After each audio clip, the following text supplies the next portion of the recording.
What's going on, everyone? Welcome back to another episode of the Primetime Sports Podcast, hosted by Joey Larry. So tonight, I have Dan Behrens in the studio with me, the King of Hasbrouck Heights, Dan the Man Behrens. He is here live in the studio. How are you doing, Dan?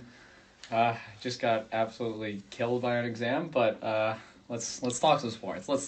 He just had a sports law exam, so he had the legal side behind sports. Now he's here to talk, the more, I guess, interesting part for us, at least talking, as a fan from that perspective rather than talking from the law side. But you did it, though. You took the exam. You got through it. Now that part of the semester's over, right, with that class. You're done with it. So yeah, I mean, I like the class, and professor's a beast, but, man, that exam was tough. Yeah, we don't got to talk about my exams, Everyone knows me in exams. Not the best testing, but I'll say this. We get through it. It's all that matters, right? You just got to persevere and get through at the end of the day. And that's what you did. And no one studies as hard as Dan the Man. I told him I actually do respect the grind. The kid does study very hard. So if it was hard for you, it was probably hard for everyone else, I'd imagine. So you keep your head up. You're a winner, right? I hope so. Like Stone and Shepard, winner.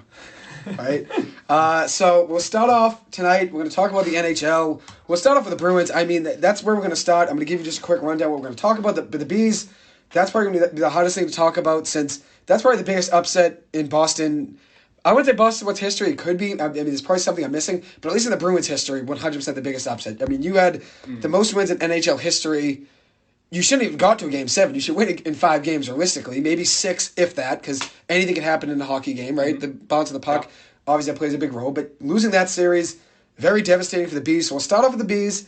We'll talk about the NHL overall. We'll talk about the Islanders, talk about how their season ended, how the Bruins season ended, talk about the future of both those teams, where both teams can go in the next year or so, what the team's going to have to do for each of them, but what moves they have to make in the offseason. Obviously, Patrice, Bergeron, David Krejci, probably both are gone, I'd imagine. So I think both those guys are going to be gone out of the NHL and retire. So that's one thing the Bruins have to figure out and fill in, obviously, who's going to take those roles.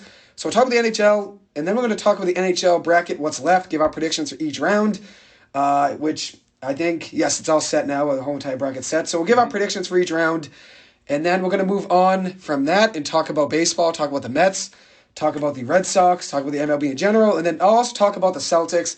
They had a tough Game 1 loss last night to the Philadelphia 76ers, who didn't have Joel Embiid. James Harden did turn back time. He did go back into 2017. He was drilling shots like prime James Harden did back in Houston. That's what he looked like last night. But the Celtics had their hands full last night and just did not play good basketball in the last 2 or 3 minutes of the game.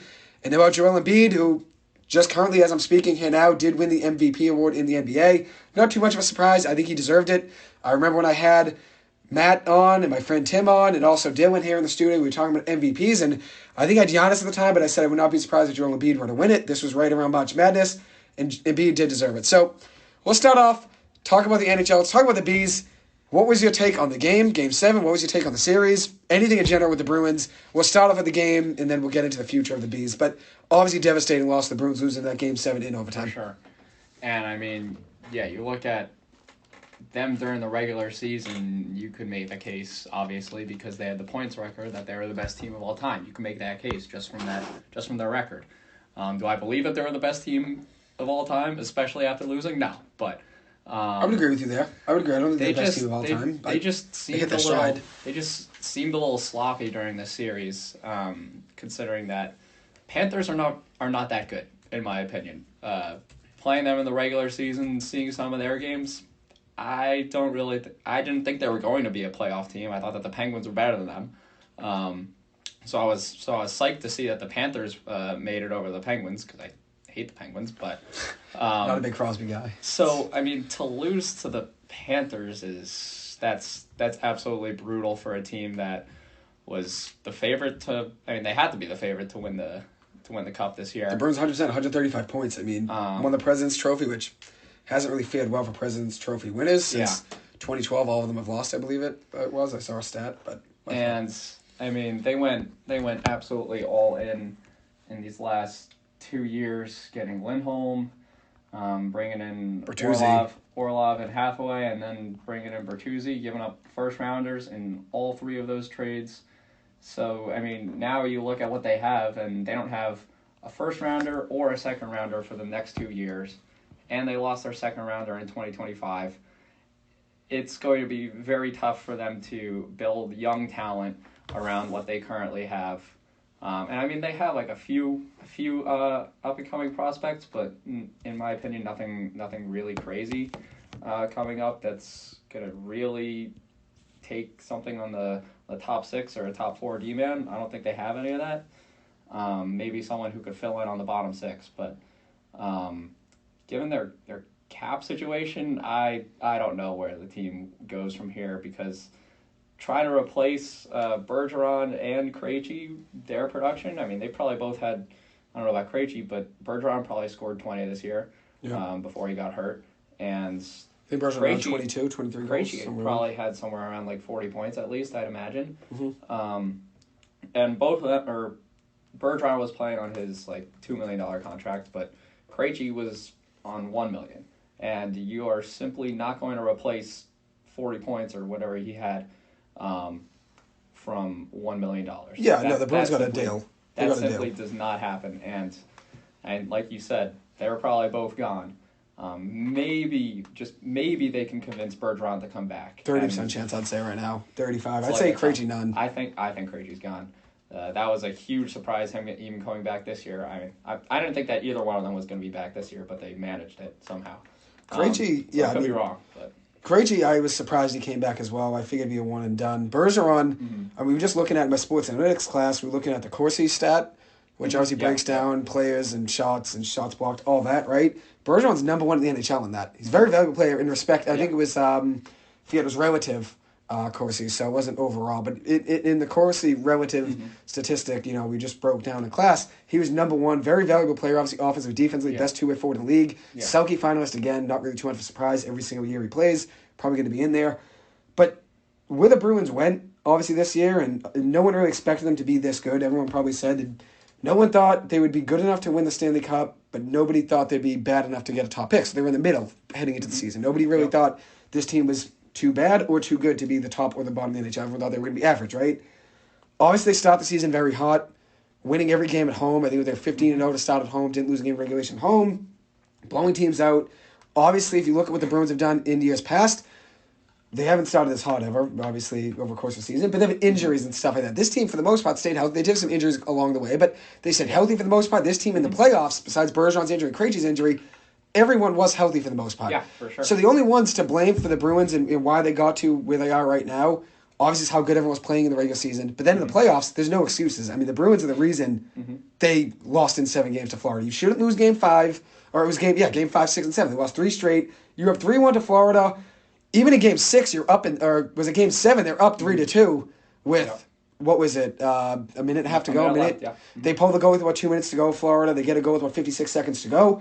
You have a chance to end the series right there and win in Game 7. It shouldn't get to Game 7, but you have a chance to end the series there in Game 7, get to the next round, reset, set your head, obviously, figure out everything you got to figure out, and get back on track. The Bruins, just the problem is they didn't make any adjustments. The adjustments they made were switching lines a million times, which I don't know how that helped. I mean, they switched the D pairings right away in that last game, right away.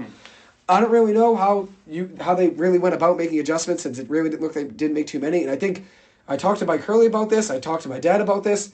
I even told you, I think what the Panthers did well with the Bruins, they got in the Bruins' heads. The Bruins only wanted to fight. I think it was around Game 5 when Almar got in that fight. It was Game 4 or 5, Almar got in that fight with Tkachuk. I think it was 4. 4, maybe. Either way, regardless, whatever it was. Gets in a fight with Almar, right? Could have been early in the series. Regardless, doesn't really matter. Yeah, I think you're right. I think it was 4. But regardless, no matter what it was, right, 4 or 5, let's say 3, they got in the Bruins' heads. They got in the Bruins' heads very well, and the Bruins didn't play great hockey at all anyways. They played very sloppy. But when you get the team to get their head out of the game, the Bruins are just beating themselves at that point. Yeah. And if you look at it, the Bruins' best players, I mean, not many of them showed up. Lindholm did not show up in the series. McAvoy did not play well in the series. Yep. McAvoy was the reason they scored 2 goals in that Game 7. At least one of them, maybe a second you can blame. Grzelcyk and Ullmark for that Game 6 mishap there behind the net. Was it Game 6 that was, right? Ullmark behind the net. Okay. I think it was Game 5. Ullmark had the turnover in Game 5 right behind the net. Yeah. Ullmark and Grzelcyk both out of place, not knowing what they were doing. I blame Ullmark more than Grzelcyk, but both of them should have been better in that play.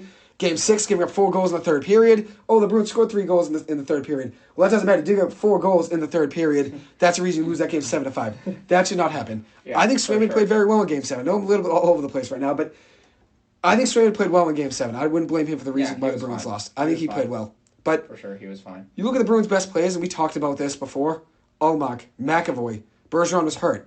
Krejci was even hurt for a little bit. Marchand didn't really show up that much. I don't think I heard his name once this series. None of them showed up. Bertuzzi's the only player that showed up. 5 goals, 5 assists, 10 points in the series. Pasta was fine. Pasta had a goal here and there, a couple goals. He was fine. But yeah, I could not tell you if Marchand even had a point. I could not even. He had 4 assists somehow in Game 6. You wouldn't believe it, but he did. But no goals. That's what he's built for. He's not really. He does get a lot of assists, but you're looking for him to snipe and have a big shot in a big situation. Yeah, he's a big scrappy guy that'll just get a scrappy goal in front of the net. Yeah. And he didn't really do that. I mean, I don't know if that's totally on him or if that was just like you said, like switching up the lines, like putting Frederick on like the second line. I don't know. Yeah, I don't know what that was. You were right about Pasta. 5 goals. He did have a couple of big goals, as I said. Game 6, he had 2 goals, actually. But he had 5 overall in the series. So impressive series for Pasta. 5 goals, no assists, though. But yeah, it was just very sloppy. Lindholm did not have a good series. Yeah, he played very poorly. And right. obviously, you mentioned that Ullmark goal that just lost them Game 5. And I think that was a turning point of the series, for sure. Like, you give up that's totally deflating the sails. That's in Game 5, yeah. Because they're in that game. It's overtime. It's OT, so they could have just ended it right there. If Ullmark doesn't make that mistake, it's maybe a completely different outcome for the series. Definitely. And with Marchand, he did score 4 goals, but one was the last one he scored was in Game 5. Obviously, the Bees lost that game. Game 4, he did score a goal. But in the last 3 games, the Bruins lost, only scored 1 goal, did have 5 assists in those games, but I think you expect more from him offensively than, I mean, he did have the assists, but yeah, you expect more. I mean, the shifts, he had 36 shifts in Game 7. He played a lot in Game 7, and you're right, you didn't hear his name much. He had a -2 rating in Game 7, just 3 shots on goal, 25 minutes on ice and 36 shifts. Yeah. And you're right. I mean, even if you look at his stats in the series, 4 goals, 6 assists, 10 points in 7 games is great. Game 7 is when you need him to show up the most. Didn't show up. Lindholm didn't show up. McAvoy was out of place. At least in a couple goals. One of them was definitely his fault. The other one you probably blame him on as well. Montour killed the Bruins. I mean, I don't know if anyone really expected him to really show up. Tkachuk played great as well. Tkachuk's probably the MVP of the series. Florida did show up to play, and I think a team, which I've said this before a million times, a team that's playing with house money that everybody already counted out. Everyone saw the Bruins probably winning the series in 5 games, maybe 6 at worst. I said 5. Yeah. Nobody gave Florida a chance here. And honestly, credit to Florida. I know as a Bruins fan, it's tough to say that. But I think if you look at Florida, they played harder. They wanted it more. The Bruins played so sloppy in Game 7. Florida wanted it more. Credit to them. That's just how it goes. It sucks to say as a Bruins fan, but the reality is they wanted it more. Yeah, I mean, they could have easily sat down and died Game 5, saying, "Oh yeah, we're down 3-1. Yeah, we weren't expected to win the series anyway. At least we got a game here." They could have easily sat down and died. They got that scrappy goal, Game 5, to take win that, it OT, and then sure enough, they won the next 2 after that. So, I mean, you never really know what happens in playoff hockey because a lot of time, I mean, you could build a team as good as it can get, but a lot of times it's luck. It's getting that scrappy goal in OT. Definitely. I remember the Islanders did the same thing against the Penguins 2 years ago.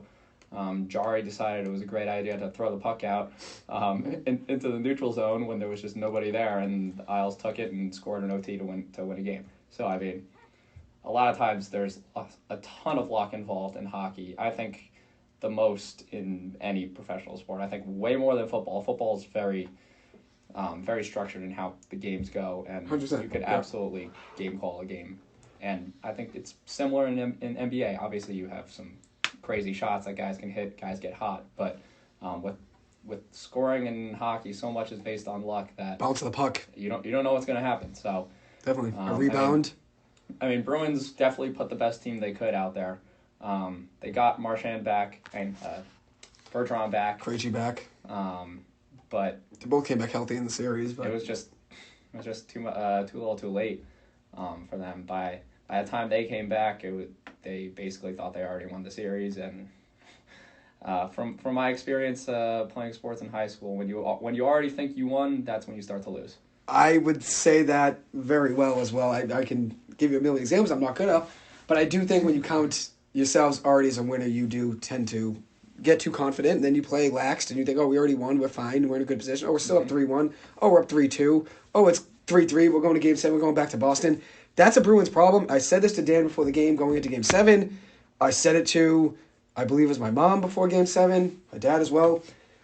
I said the Bruins, not many teams go from being up 3-1 especially as dominant as the Bruins were in the regular season, they don't start out 3-1 and then let it get to Game 7. They might lose Game 5, then you win a Game 6.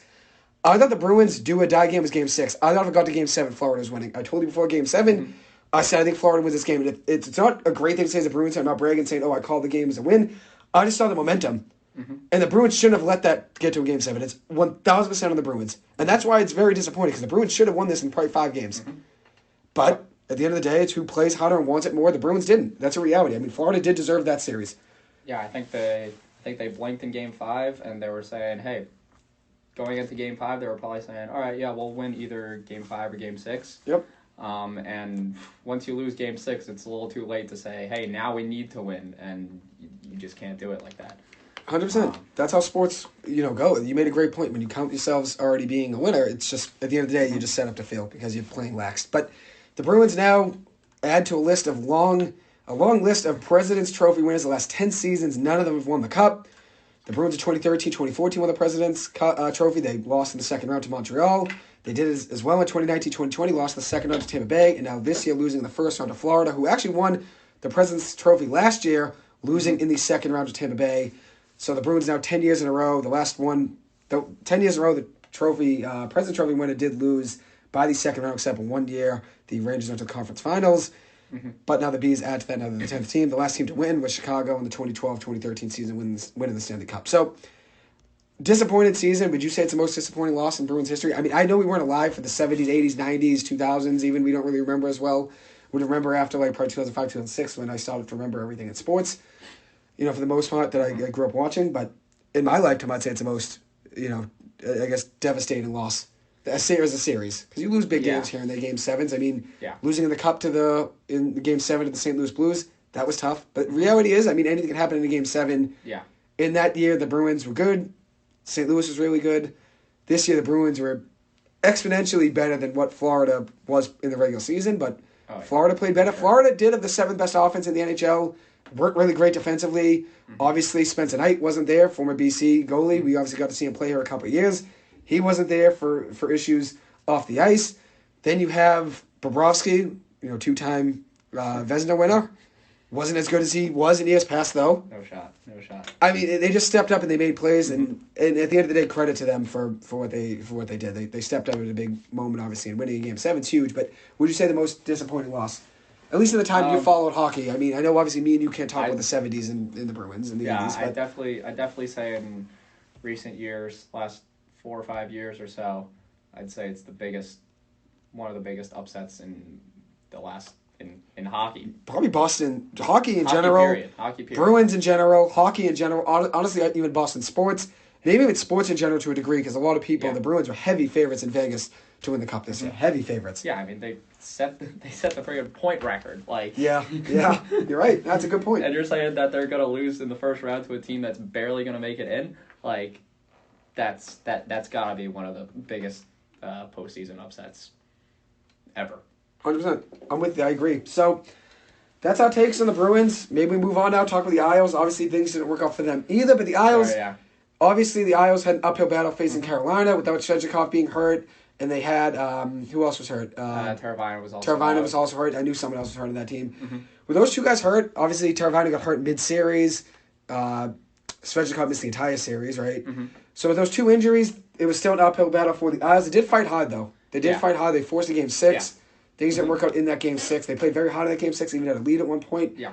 At least one positive of the Isles is that, obviously, considering they're playing an uphill battle, they did fight hard. It's different than the Bruins. The Bruins were expected to win the Cup this year and really didn't. So, at least with the Isles, though, they probably set up a little bit better, at least money-wise, for the future than the Bees. But let's hear your takes on the Isles. Yeah, I mean, so Barzal was out for the last, 20, 25 games of the season going into the playoffs.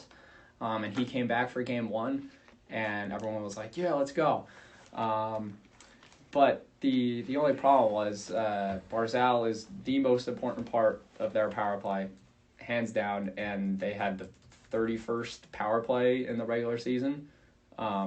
So it's a miracle that they even made the playoffs, considering their power play struggles. And so you get Barzal back to the fold. Him being out for 25 games, that's not going to really... it's going to take some time for the power play to get going again. 100%. For a team that's already struggling on the power play, even with him in there, now it's different. Yeah. You add in a guy like Horvat at the trade deadline, but like you said, when I think it was before they got Horvat, when they just had Barzal, their power play was at like 19%, like bottom of the league basically. Yeah. When they had Horvat and Barzal together for, I think they had them for 5 games, right? 5 games or so in the regular season together before Barzal got hurt, it was up to 35%. Yeah, and two great players. And then when Barzal got hurt, it was back down to 16% or so. So, I mean, their power play was totally dependent on those two guys, and Horvat, quite frankly, has not really showed it with the Isles yet. He just hasn't. And I mean, they gave him a big extension. They needed to, and I still like the extension that they gave him, because they need more firepower around Barzal. He's not going to be able to do everything, and no one else on that first line. Like Anders Lee's isn't the type of player to absolutely take over an offense. He's more of a player to stand in front of the net, get some tips, get some sloppy goals, but they definitely needed a lot of help going into this series. Even with Svechnikov and Teravainen out, they just didn't have enough firepower going into the series, and the big guns didn't really show it. I mean, Barzal had a few goals in this series, but Horvat did basically nothing except have, I think, an empty netter. And maybe one other goal. I think he had 2 goals, if I remember right, yeah. Wasn't many, though. So, I mean, give you the from your first line, you need more. And Horvat 1 goal, you drilled it. Yeah, and I think it was an empty netter. Barzal 2 goals, Brock Nelson 2 goals, Palmieri 2 goals. Those are your leaders right there. Yeah, I mean, you need some guys who have 4 or 5 goals like the Bruins had, even though, I mean, that went to 7, so it's a little different, but still, you need some more offense from this team, and I mean, they're not really built to do that. So that's something else that they need to do. They need to get more offensively minded. Whether that's bringing in a new puck handling defenseman or someone else like a bringing in a shot taker, someone that can shoot, someone maybe like set that. Guys up. Barzal sets guys up well, though. I know Barzal would rather pass than shoot. I think Barzal's take more shots, but. Yeah. The reality of the situation is, though, he's been great at what he's doing, so you can't really change it. But he likes to pass more than he likes to shoot. Yeah, that's what analysts have been saying for the last 2 years or so, that every single time he gets the puck in a 2v1, he's looking to pass that puck. So often you see the defender just solely playing the pass, and Barzal still tries to get it over and is broken up instead of getting a pretty wide open shot. And I mean, Barzal doesn't have the best shots, so I mean, it makes sense why he's looking to pass first, but I mean, I think he has a very underrated shot. I mean, he had an absolute snipe under the glove in I can't remember what game it was. I think it might have been game 4. 4, yeah. But you want to keep the defense honest. You want to be able to shoot and pass. You want to keep them honest. They don't just bite on every fake or bite on every pass. Yeah, I mean, because every single time it's a 2v1, the defense is guessing pass, and it doesn't work too often now that everyone knows that Barzal's a passer. But they're going to need a little bit of I'm not going to say a complete overhaul, because obviously they signed Horvat. They had Barzal locked up to a contract that they re-signed him to before the season started. He's making him probably around, I think, like $9 million a year. Horvat, I think it was around there, yeah. Horvat, I think it's like 8.5, something like that. It was like 9, something like that. And they have Anders Lee for 7, I think, for the next 3 years, and Brock Nelson around 6. So, I mean, they have some pieces there to score some goals, but I think they definitely need to add someone else to expand their scoring depth a little bit more. I mean, because they have a guy like Palmieri for $5 million, but I mean, is he still a guy that could score 30? I don't really know. He actually had a pretty good year this year, but he was banged up for 30 games or so that kind of took down his total potential goal tally. And they still have Josh Bailey locked up for $5 million. They're probably going to have to dump him to salvage whatever cap they can. to try to go after a guy like Tarasenko, who's going to command Tarasenko's a free agent. $7 million probably. Tarasenko this year, 18 goals, 32 assists, 50 points. Pretty good season, 69 games played. So, yeah, you're right. He's going to get a lot of money, I'd imagine. Yeah. There's some other players out there. Patrick Kane's a free agent as well. Mm-hmm. Bergeron, I mean, we're talking B's and Isles here for offseason. Bergeron, you got to replace his 27 goals and 31 assists if he were to leave. Sure. That's another hole there for the B's. DeBrincat, free agent. DeBrincat, okay. At least here's the thing though. I think he's restricted, so I think you'd have to technically. You would have to trade or match. Yeah, you could have signed a trade thing, maybe, I don't know. But I thought I read that they wanted to trade him, but you can't trade him obviously free agent. So who was he with? Ottawa. Ottawa, yeah. They just traded him at the start of the draft last year. Yeah. I don't know if they're going to be looking to trade him. They probably want some. They could potentially trade him, is what it says. But yeah, I think they'll probably keep him actually. But I think he's got a year left on his deal, somewhere around there. Mm-hmm. Yeah, I mean, couldn't move and go get a guy like that though. For the Bruins, I think it's more just re-signing who they can from all their free agents. I mean, because they have 10.5 in cap to work with for this offseason, and you have Bergeron, Bertuzzi, Foligno, Nosek, Bergeron, Swayman, Clifton, Krejci. I mean, all these guys are free agents. Orlov. So, all these guys are free agents. I mean, I don't know what their plan is with Orlov or Bertuzzi. I think they're going to try to re-sign Bertuzzi, and he's going to get at least 5, if not 6. Yeah, I would agree with that. So you incorporate that, and you already cut that cap room in half. And I imagine they're going to re-sign Swayman. He's been great for them as a backup goalie. And obviously started Game 7 for them. Yeah, played well too in Game 7. Mike Crow was right. Swayman is good. He probably should have started maybe even earlier. So because Almach did not have it. Almach's partly to blame as well. We didn't even talk about Almach really, besides the turnover, but he's to blame as well. He wasn't as good as he was in the regular season. He regressed to the mean in the biggest moments. Towards the end of the season, the Bees did get a little sloppy. You know, probably the last third of the season got a little sloppy, but it was they're waiting for the playoffs. That's what I thought. Yeah, but he's partly to blame for the reason they had a collapse, obviously in the series. Definitely. Yeah, I mean, giving up 7 goals, you're not going to win many games. But. I think for sure that. I mean, he's an RFA, so they'll have an easier time signing him. But, I mean, you look at his save percentage this year; it was .920. I mean, he could get $2-3 million. I'd say 3 and change, maybe 3.5 for a team that's going to say screw it, why not 3 years? You know, whatever, maybe 11 million. Could get that 3 years, 10.5. Who knows?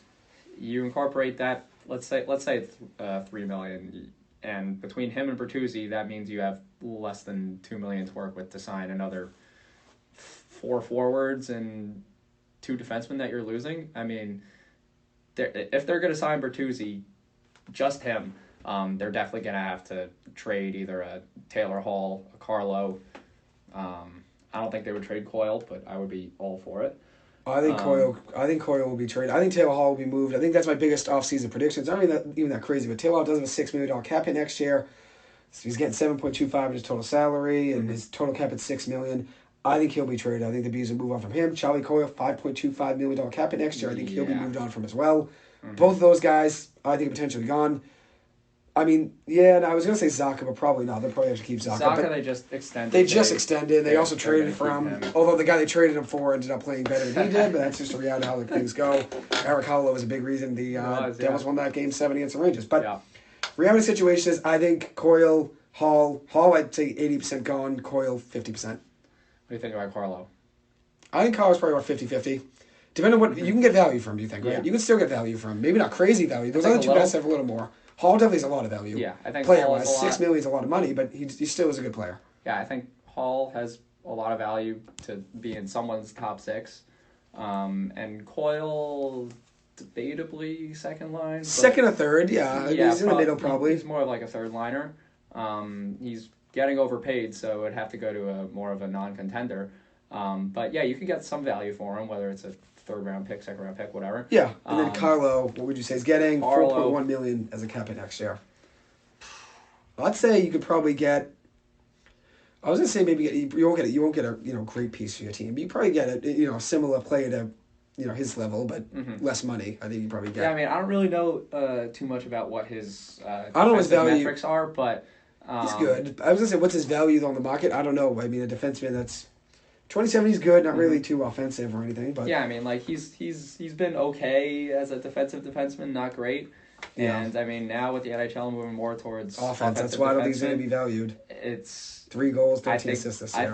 I think they'd be lucky to get like a 5th round pick, 6th round pick for him. I was gonna say around a 4th or 5th roughly, somewhere in that range. Yeah, I think they would be lucky to do that. He's a former second-round pick himself, but I think they'll probably keep him. But I agree there was a chance they could trade him. If you were to trade him, you have to get a defenseman that also take his position. That's his thing. That's the thing. But I think Hall and Corey are a little bit more replaceable. Yeah, I mean, between who they have on defense right now, they got McAvoy, Lindholm, Grzelcyk. Forbort. They had Orlov, but Forbort. Those four guys right there. $3 million. He could go. He could also go. I think they Who wants him, probably should let him go.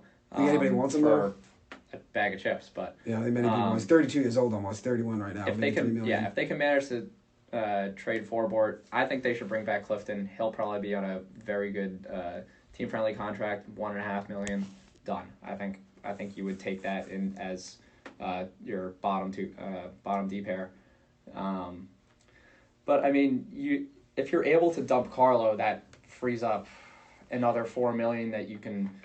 Maybe you could try to go after Orlov, but the bigger issue is with Krejci and Bergeron. I think they're Krejci, both gone. Bergeron, both gone. Those are bodies you need to replace, and you don't want to just say like, hey, let's give $1 million to Nosek and put him on the third line. Yeah, that's gonna. I'd agree with you. I mean, you probably want to keep most of the band still together, but you still have to make moves. Yeah. If you only have $11 million in cap space and you have $6 million to Taylor Hall and $5.25 to Charlie Coyle, you're looking around saying, okay, if we could trade him and maybe take $6 million and split it up among two players, go $3 million for two different guys, fills a little more of a hole than Charlie Coyle would give you or Taylor Hall probably. And realistically, I thought the Taylor Hall injury mid-season, I thought it was, we're just going to sit him out, and which teams do that. The Lightning do that all the time. They sit a guy to the playoffs to save money. Mm-hmm. The Bruins obviously know they're in a cap issue situation. They sat him, obviously. I don't think the injury was that bad. They sat him for the rest of the regular season for a reason. I don't think it was the injury he probably had, but point is, I think they know, okay, he's making too much money, and at the end of the day,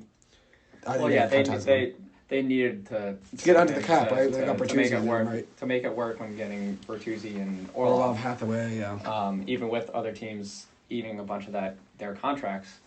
They're in trouble, the Bees, with cap. But I think you could figure that out. That's part of being a GM which is something I want to do one day is look at all the math and everything, not being a hockey one, because hockey, I talked to you about this before.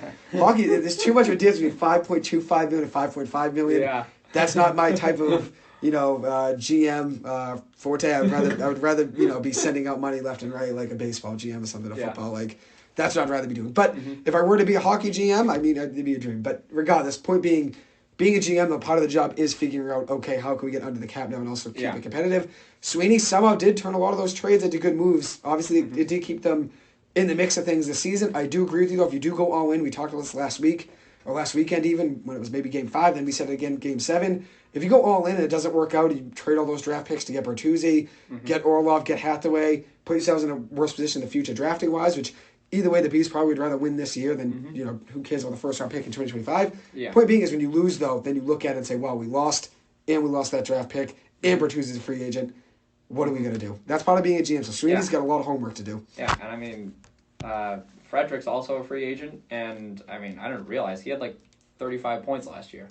He had a good year, this past year. Kind of popped off, in a contract year. He was at $1 million for this year, and he's an RFA. So he's, I'd assume, at least going to get 2.5, if not like 3, for scoring 18 goals. I mean, that's what the market's at. You bring him on as a third liner. For some team's going to give him $3 million. If it's not the Bruins, some team will, and Bruins will have to match that if they want to keep him. Definitely. So they're going to have a lot of spots to fill, and who knows if that's going to be with guys who are actually good or just guys that they can manage to get under the cap. Definitely. Frederick, 17 goals, 14 assists, 31 points. Pretty good year. Yeah, he's a big guy too, 6'3". He plays a lot of physical too. It helps, but yeah, he really stepped up this year. I think he's one of the unsung heroes for the Bruins being so strong this year. Yeah, no, he was great. I think even you could look around the whole entire team. Jake DeBrusk coming back, obviously, and was in trade rumors. He played great this season. I know people can talk about, he's playing next to, Marchand and Bergeron. Yeah, it makes a difference, but he's still scoring a lot of goals, still making plays. Sure. Was a valuable piece.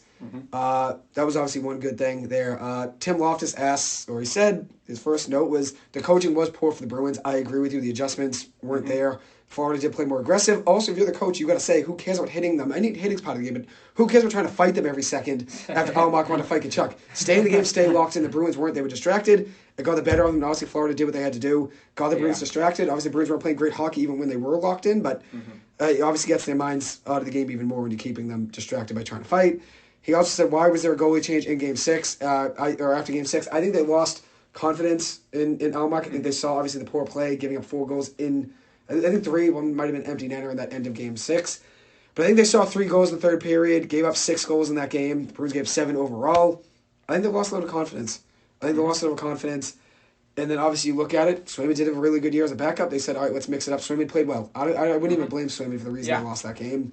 And then he said he also thought it reminded him of the 18-0 Patriots, the 17-0, 18-0 Patriots, 18-1 obviously when the Giants beat them, which me and you were a big Giants fan, so we're happy with that. But I think it might have been a little bit different than that 18-1 thing. Obviously, football is just a one-game thing. Anything can happen. Yeah. Losing a 7-game series, though, that was, I think, a lot worse. Yeah, I mean, I think taking out Ullmark, it's one of those things like, you give up 6 goals with Ullmark in net, and say you put him back out there for Game 7 and he gives up 3 in the first period, it's too late to change him then. 100%. You go with something. You go with a gut feeling that Swayman's gonna do well, and that's something that Montgomery's gonna have to deal with. I mean, who knows? 100%. No, you're right. It's the best way to put it there. So that's our talk about the Bees. Obviously, the Isles, the future of both those teams. Yeah. Both of them have to figure things out in the offseason, but hopefully they both do. Obviously, I know you're big Isles guys, so I know you're going to be paying attention heavily. Yeah, I mean, between the Bruins, Islanders, and Rangers, you're going to have 3 completely different looking teams coming next year. Yeah, big off seasons. Big off seasons. One play I want to point out, we didn't talk about Sam Bennett. Very good game. He played 6 games, did miss a game. 6 games, 3 goals, 2 assists, 5 points. He obviously contributed with Kachuk, and it was a big reason they won that series. Same thing with Montour. Montour was a killer, and Kachuk even as well. Yeah. So that's a talk about the Bees. Obviously, their collapse. Obviously, the Isles didn't finish the way they wanted, but obviously they have things to figure out in the offseason as well. For sure. As for the rest of the NHL playoffs, here's the bracket here. Yeah. So we can just give our quick picks for each series. Seattle somehow taking out Colorado. I'm happy to see that. I knew Seattle would win that Game 7. Once again, you let a team into a Game 7 situation. Usually they win that Game 7 if they shouldn't be there. Seattle probably shouldn't have been in Game 7 considering... And Seattle was good this year, don't get me wrong, but the Avalanche did win the Cup last year. Probably better roster overall. Yeah. Seattle, I believe, won that Game 6, forced the Game 7, then won Game 7 if I remember right. Yeah, I think so. I think they were down 3-2, which I'm going to double check there, but Colorado obviously had issues. Injuries to Landeskog was a big, obviously, loss. The suspension to, Makar was a big loss, and then obviously Kadri leading the offseason was the exact same team that they had in the past. But what's your take on Seattle in the next series? They are playing Dallas. Against the Stars. Yes. I like the Stars. I think they have a lot of firepower, but I don't think they're one of the big dogs, so I wouldn't be surprised to see the Kraken squeak out another 6-7 game series win. I'm gonna say Kraken 7. Also, Colorado won Game 6, forced to Game 7. Seattle won Game 7. But regardless, Seattle, I mean, if you look at it, most people would have had the Avalanche winning that series in 6 or 7 games. Yeah. Even the Avalanche weren't as good as they were last year, they still probably have a better roster construction. But I would agree with you. I think Seattle can beat Dallas in 7 games. Yeah, I mean, with Dallas having... They just have a ton of talent. Beat the Wild in 6 games. In their forward group, I mean, with Robertson, just Jamie Benn. Yeah, nuts. Tyler Seguin. Boston legend. Yeah, he was. Young stud back in the day, but he was really good. But Seguin. I mean, if the Kraken can be a little bit defensively sound against them, I think they can squeak out a series win. So, they play scrappy. Prediction wise, I'm still gonna go Stars just because I think their forward group is going to be too much for Seattle to handle, but I'm not saying it's going to be easy for the Stars. I'm rooting for Seattle, so I'm going to go with Seattle. Sure. For sure, I'm rooting for Seattle. I'm rooting for Seattle. But I think the thing with me is I always just have a million hot takes, which as everyone knows, hey, some of my hot takes have been looking good, though. Jarren Duran's been playing well. We'll get to the Sox in a couple minutes. Duran's been playing well. Verdugo's my dog. Obviously, he's been playing well. A lot of my hot takes, some of them panning out. This isn't really as crazy a hot take. I mean, I'm not a Seattle Kraken fan, so I've been talking about them all year, so this isn't really a crazy hot take. But I'll take Seattle in 7. That's what I'll be rooting for. Yeah, they got my guy, Jordan Eberle. Eberle, former Isle. Yep. Former Isle legend. I had him in fantasy back in the day as well, back when I did fantasy hockey. Good thing I stopped doing that because I wasn't great at it. Next series, Vegas, Edmonton. I'm rooting for Edmonton. I'm rooting actually for Edmonton the rest of the way now. I'm going to take Edmonton winning this series. They just beat the Kings in 6 games. A little bit of struggle. The Kings actually gave them a little bit of series. I'm going to take Edmonton winning this series, though. I would take 7, and the other one going 7. I'm going to go Edmonton in 6. Yeah. Vegas is a good team, though, but Vegas did just, beat, Winnipeg in 5 games. Winnipeg was good, but what would you say in the series? I actually agree. I don't think that the Knights are as good as they have been in years past. Great coach in Cassidy, but yes. I think they're a little. I mean, they just won 4-1, so this is gonna sound a little stupid, but I don't think they're that consistent of a team. The Islanders beat them a bunch of times this year, and I mean, obviously, Islanders weren't a top-notch team this year. So, and what I just said about the Stars having a lot of firepower in their forward group, I mean, the Oilers have even more. So yeah, McDavid, Connor McDavid. I don't know if there's a team in the NHL that can hold them down. So. Leon Draisaitl and McDavid both. So yeah, I agree. Edmonton in 6. I'll go Edmonton 6. I do like McDavid. I'll root for him always. Love to see him get a ring. So now we're going all the way to the right. We're going to go to the Eastern Conference here. We have the Florida Panthers versus the Toronto Maple Leafs. Maple Leafs winning their first playoff series since 2004, so exciting times for them. Every single year they're a really good team, just like the Toronto Blue Jays. Find ways to lose in the playoffs. This year, though, they beat Tampa Bay in 6. I never got to record an episode on my full predictions. I would have had Tampa Bay winning in 6 or 7 games, so I would have been wrong about this. So Toronto did surprise me there. Who would you have winning this series? I'm going to go Toronto winning this, even though Florida was a scrub team versus the Bees, and now they're obviously flying high. I'm going to go with Toronto winning the series. I'm a big John Tavares guy. I know, obviously, from Isle legend there. I'm going to go with Toronto winning the series in 6 games.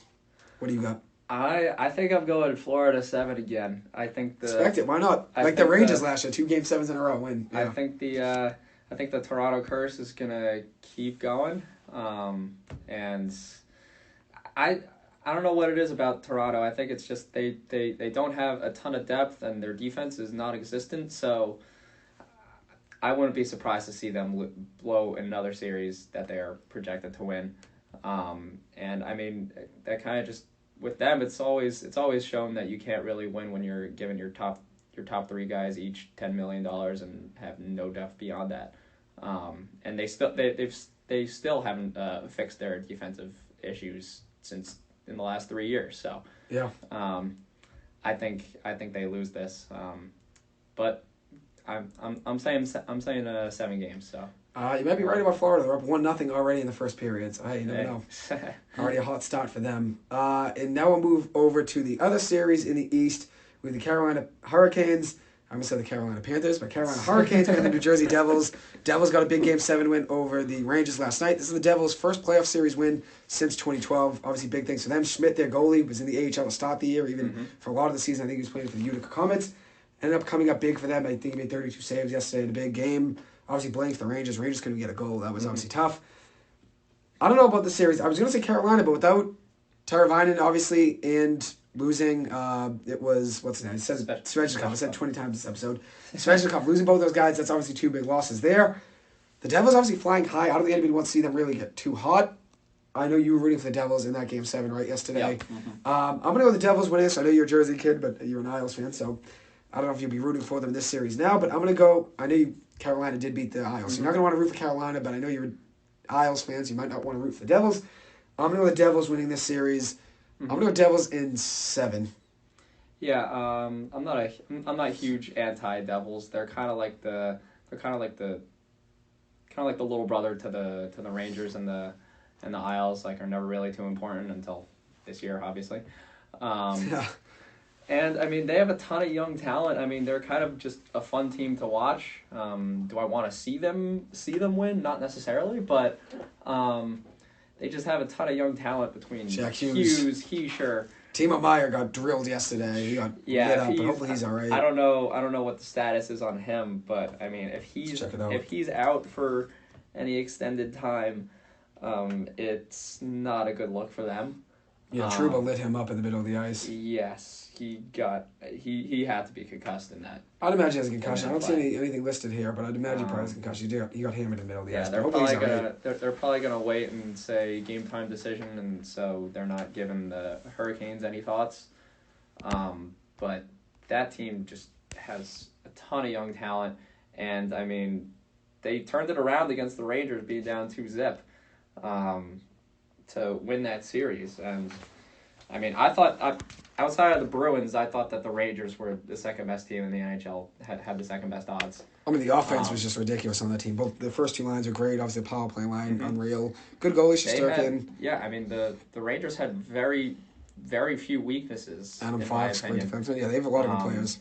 But the Rangers made some mistakes, and the Devils capitalized on it. And I think the same could happen in this series. Carolina's a little bit more defensively sound.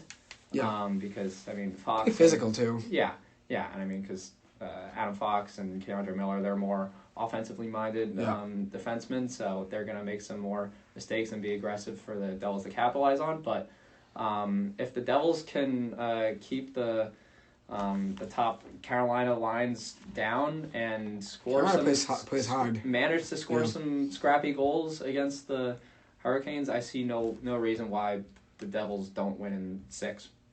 Okay. I see no reason. I like it.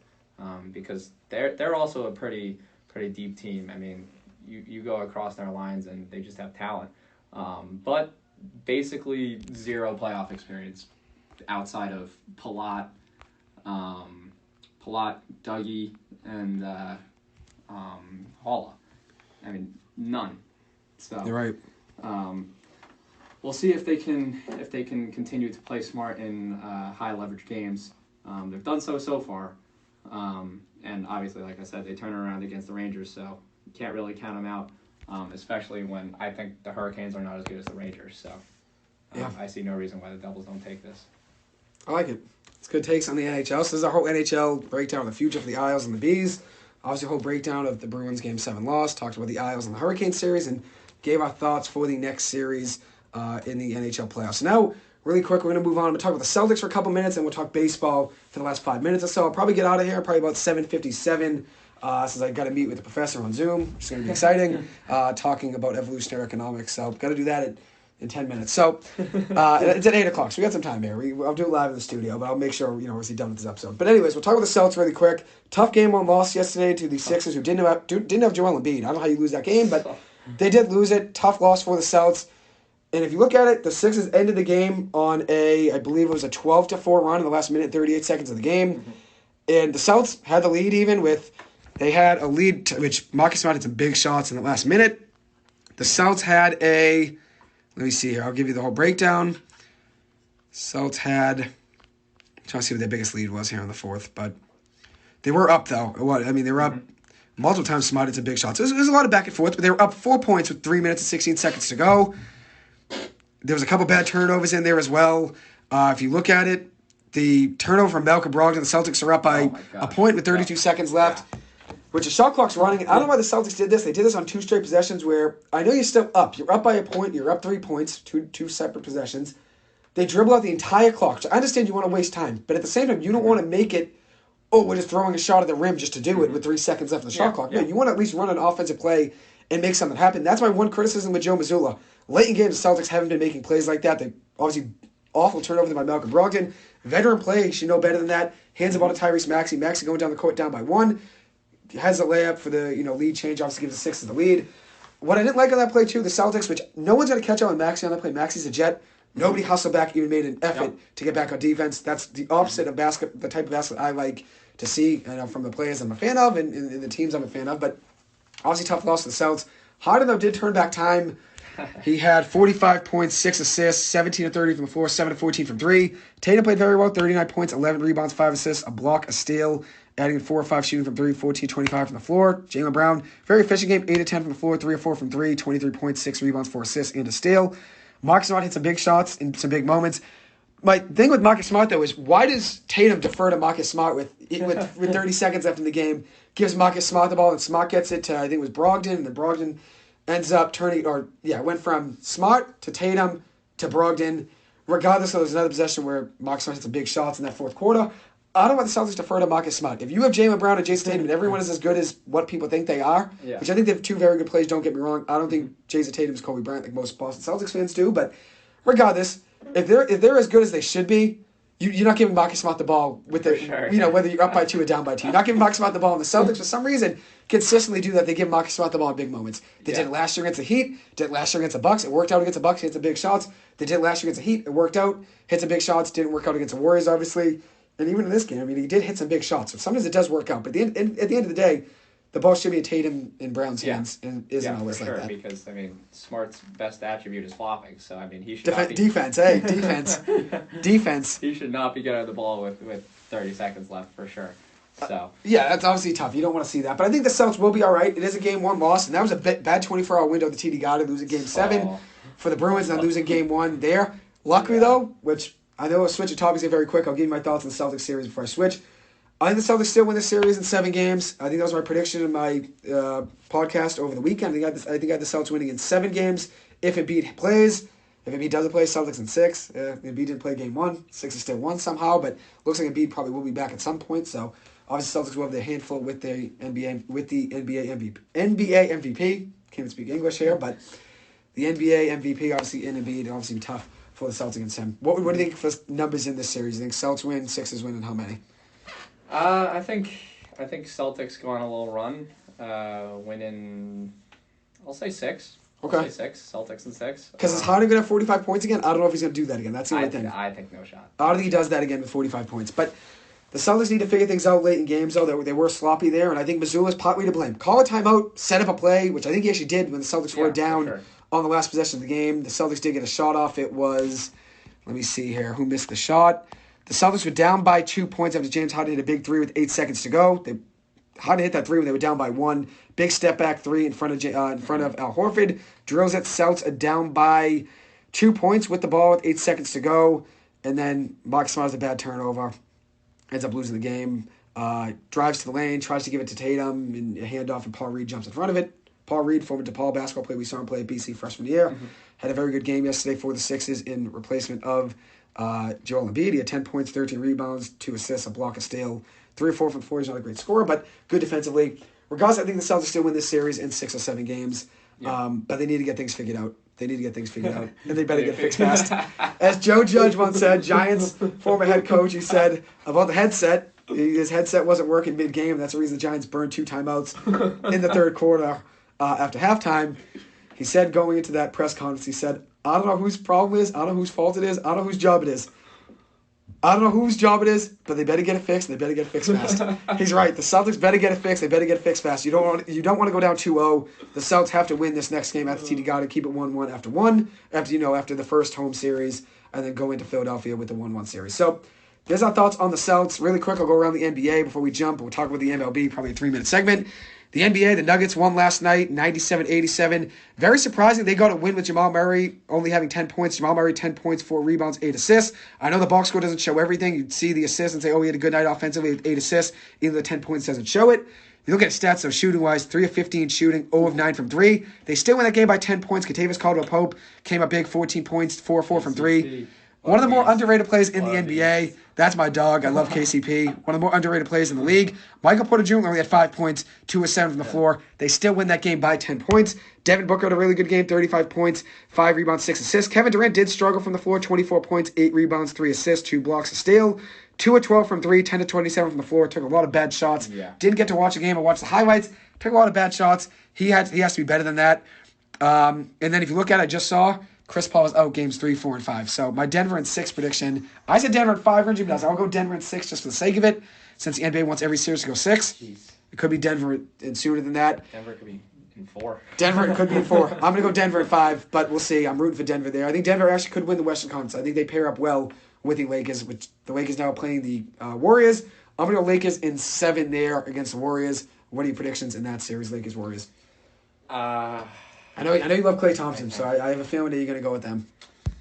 Yeah, I mean, I think the Warriors still have just too much talent between Steph and Klay. Klay, and I mean Wiggins. Whenever one of them is down, Poole's been stepping up for them, at least during the regular season, and now with Wiggins back, I think they just have too much talent, and the Lakers just don't have that. Yeah, Simple. I'd agree with you there. I mean, they got obviously LeBron, AD, D'Lo, but I'd agree. The scoring of the Warriors, they can drill threes in a flash. The Lakers don't really have that great a shooter besides D'Angelo Russell. Shooting a couple threes here and there. LeBron's been shooting more threes, but yeah, I mean with AD and D'Lo, I mean you kind of just don't know what you're getting that day. No, I mean you never know if AD's going to stay healthy. That's the problem. LeBron, But I think is fairly consistent, but from them two, you don't know what you're getting. Absolutely. And one surprising thing is, under Steve Kerr, the Warriors are 19-0 in playoff series in the Western Conference. They've never lost a playoff series in the West. They've obviously lost NBA Finals to the, obviously, Cavs, but they've never lost a Western Conference playoff series with Steve Kerr. 19-0. The last time they lost a playoff series was... Against the Clips, right? Yes, Clippers. You drilled it. Clippers back in the Lob City days. You drilled me, caught it right before that. Impressive, Bezel. Look at you. You were right. Against the Clippers the last time they did it. So, very impressive run there, though. Very impressive run there for the Warriors in the Western Conference. So you can't really bet against them easily. But I'm going to take the Lakers winning in 7 there. As for the Heat and the Knicks series, they have Randall back tonight. They have Brunson back tonight. Both of them. Brunson obviously played game 1, but he's fully healthy off the injury report. Randall is back tonight. It is a 22-20 game. The Heat are up without Jimmy Butler in game 2. Jimmy Butler did have a great game 1. Came back from the ankle injury late in the game. Gets them the win. I have the Heat winning that in 6 games. What do you got? Heat Knicks. I'd agree. I like that. I definitely like the Heat. Jimmy Butler's been playing out of his mind. Best player in the playoffs every year. Does get respect though. I mean, you had some deep threats with Hero. I mean, he can absolutely light up the score sheet. And Bam is solid in the center. I think he's going to be too much for... I said that too. Mitchell Robinson's been playing great in the paint, but the problem is Bam can play a little bit in the mid-range, take him out of the paint a little more. It opens up the floor for Jimmy if he's healthy. Gabe Vincent's been shooting threes well. It opens up the floor a little bit more with Bam. So I'd agree with you. I have the Heat winning that series in 6. Really quick, though. We have a couple minutes. I'll probably hop on the Zoom in like 3 minutes. So we got a minute and a half, 2 minutes. So we'll talk Red Sox for a minute, Mets for a minute. The Red Sox obviously saved Boston sports yesterday. Alex Verdugo picking up his 3rd walk-off hit of the season. The Red Sox 4th walk-off hit overall. Verdugo had a big home run. He's 2 of 2 tonight with 2 doubles. He's had a very hot start to the season. Very impressive run there for him. No one deserves it more than Verdugo. He's the heart and soul of the team. Very excited, very happy, I should say. Excited to see, what he's been doing, obviously, to stop the season, but very happy. I think he deserves it. Same thing with Jarren Duran. Both of them have been playing great. Now Verdugo has 3 walk-off hits. No one else in the MLB has more than 1. And he's also tied for 2nd most walk-off hits. He has 6 of them now since 2021. Tied for 2nd most in the majors with Aaron Judge. Jorge Alfaro somehow has 7, which is number 1. Verdugo, though, tied for the 2nd most since 2021. Sox are up 2-0 now after a single by Rob Refsnyder. They also had a home run. Or was a double. You got thrown out trying to turn it into double. But they also got a home run from Christian Arroyo tonight. 2-0 Sox.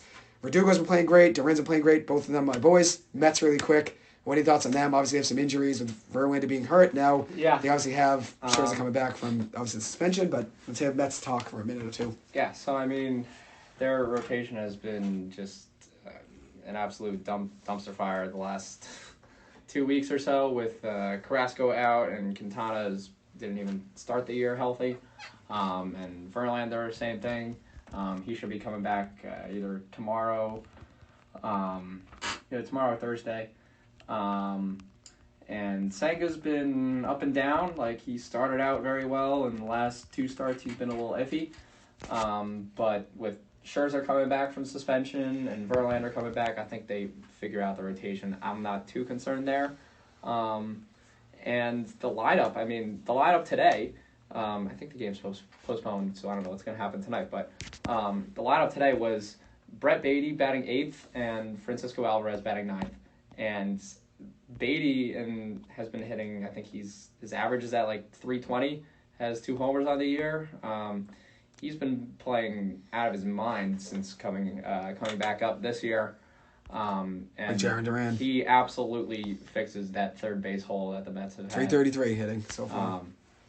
Absolutely fixes that hole because Escobar has done absolutely nothing over the last 2 years.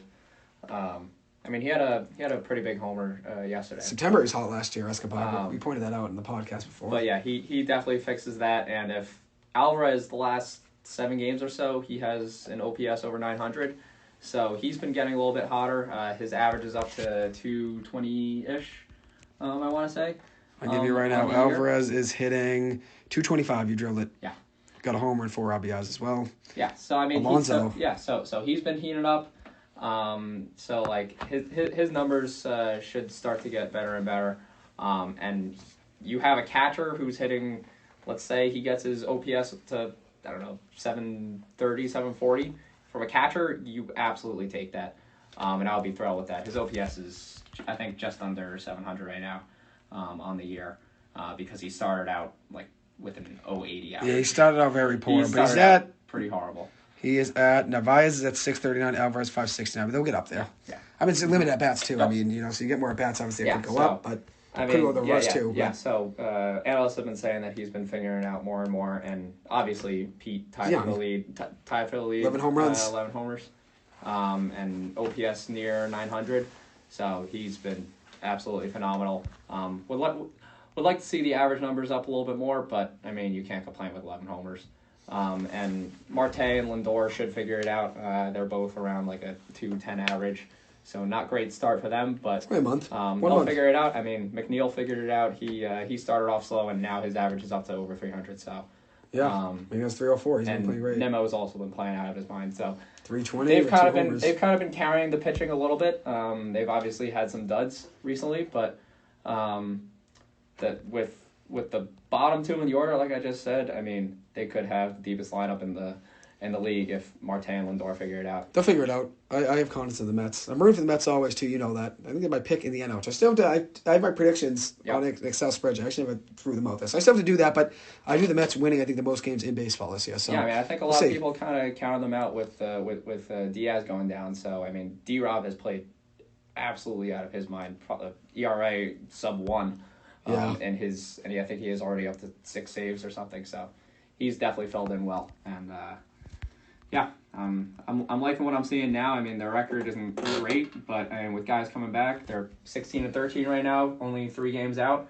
And I mean, the NL East is completely different from the AL East. You got the 100%. You got the Yankees in last place with 15-15. So everyone's over 500 or better in the AL East, which is nuts. The only division baseball. Then you look at, I believe it was the AL Central, only has one team over 500. Yeah, just the Twins, which is nuts. So that's how baseball goes. I mean, you just don't get lucky. Lucky for the Red Sox playing less games in the division this year, and my boy Jarren Duran has had a very hot start to the season. He's hitting 404, 2 home runs, 9 runs scored, 11 RBIs. His on-base percentage is 421. He has a great glove right now. He's 1113 OPS, which I think is third best in baseball among, I forget what the cutoff was in at bats. If you have a cutoff in there where he only has 57 plate appearances, but I saw a stat that he's the third best in baseball and OPS. So I'm not sure the cutoff is, maybe like 50 at-bats or something. But third best there, 11 RBIs. Most impressive stat, 9 doubles. He has 21 hits, 9 doubles in 14 games. That's nuts. A lot of speed, has 2 stolen bases in 2 attempts, and has had a great glove too defensively. I'm happy to see him doing big things. Verdugo's been playing great. Verdugo's 2 of 2 already tonight. Sox have a 2-0 lead already here in the bottom of the third against Toronto, a team that beat the Red Sox a ton last year. So we'll see what happens with the Sox. See what happens for the Mets the rest of the way. I love you back in. I mean, I only have a couple more Tuesdays left, but I want to do more midweek ones like Tuesday, Wednesday, maybe on a Monday here and there. Now that classes are over, I'm going to do a couple more episodes. Hopefully, take advantage of live episodes while I can. So, anyways, that will conclude the episode. Thank you so much for coming in, Dan the man Behrens, King of Hasbrouck Heights, here live in the studio. Hopefully, you guys enjoyed it. I know I did. I know you do have a lot of fans, so I'm sure people did enjoy it. But I do know Dan does know his stuff though, and all respect of sports. So I try. I appreciate you coming in, Dan. Much appreciated. We'll have you back on again, definitely for sure. Just talk Mets, Isles, Giants, maybe little Clippers in the offseason. We'll see. Oh, yeah. But anyways, thank you, Dan, for coming in. Everyone, thank you guys so much for listening in. A few shout-outs really quick. Shout-out to my uncle, Frankie. Thank you for always listening in. Shout-out to Chris. Shout-out to Frankie. Shout-out to Teresa. Thank you guys always for listening. Much appreciated. Shout-out to my parents, my siblings. Shout-out to the Loftus family. Tim, my biggest fan. The biggest fan of the show. Thank you for always listening in and giving me your thoughts and feedback. Much appreciated. Shout out to the Key family. Thank you guys always for listening in. Does mean a ton to me. Shout out to Auntie Lisa. Shout out to the sports guru Mike Hurley. Shout out to Dan the man Behrens. Shout out to Hasbrouck Heights also. We didn't mention Hasbrouck Heights enough. Shout out to Hasbrouck Heights. We got the king in here. So thank you guys for listening in. Much appreciated. I'll be back in the studio next Tuesday night, 7 to 8 o'clock. Tuesday, May 9th. I do have 2 finals that day during the day, but I'll be back on at some point. So thank you guys for listening in. Much appreciated. Hope you guys have a good one. And one last shout out to the O'Malley family. Thank you guys for always listening in. Much appreciated. Hope you guys all have a great rest of your week. Stay safe and stay well. Thank you guys for listening always. Have a good rest of your night.